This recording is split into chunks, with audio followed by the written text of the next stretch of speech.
কিছু কিছু গল্পের শেষটা যে এতটা কষ্টের, এই গল্পটা না শুনলে কখনোই বুঝবে না। তো পুরো গল্পটি শুনুন। একটি 19 বছর বয়সী মেয়ে তার প্রেমিকের কাছে গিয়ে বলে, আমার 20তম জন্মদিনে তুমি আমাকে কি উপহার দিবে? ছেলেটি মুচকি হেসে বলল, এখনো তো অনেক সময় আছে, আর সময় হলে তুমি তোমার জন্মদিনের উপহার পেয়ে যাবে। বেশ কিছুদিন যাওয়ার পর একদিন হঠাৎ করে এই মেয়েটি অজ্ঞান হয়ে যায়।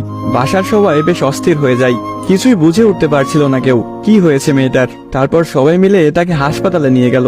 হাসপাতালের ডাক্তার অনেক পরীক্ষা নিরীক্ষা করার পর তার পরিবারকে জানালো, সাদিয়ার হার্টে একটা ছিদ্র ধরা পড়েছে।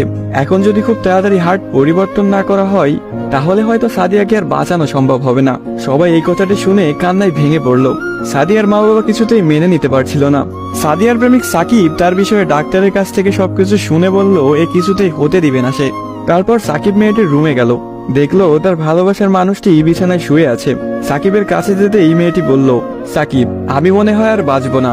সাদিয়ার চোখের পানি মুছে দিয়ে সাকিব বলল, কে বলেছে তুমি বাঁচবে না? তুমি খুব শীঘ্রই ভালো হয়ে যাবে। মেয়েটি বলল, তুমি কি করে জানলে? ডাক্তার তো বলেছে আমার হার্টে একটা ছিদ্র ধরা পড়েছে, আর আমাকে বাঁচানো সম্ভব না। ধুর পাগলি, তোমার কিছুই হবে না, দেখো তুমি ভালো হয়ে যাবে।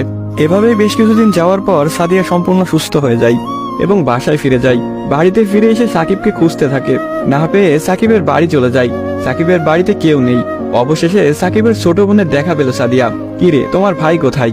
সাকিবের বোন কোনো কথা না বলে হাতের ইশারা করে সাকিবের রুমটা দেখিয়ে বলে উঠল, টেবিলের উপরে আপনার জন্য একটা চিরকুট রাখা আছে।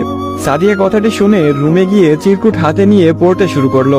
প্রিয়তমা, আমি জানি যেদিন তুমি এই চিরকুটটি হাতে পাবে সেদিন তুমি সম্পূর্ণ সুস্থ হয়ে যাবে, সবকিছু ঠিক হয়ে যাবে আগের মতো, যেমনটা আমি তোমাকে বলেছিলাম।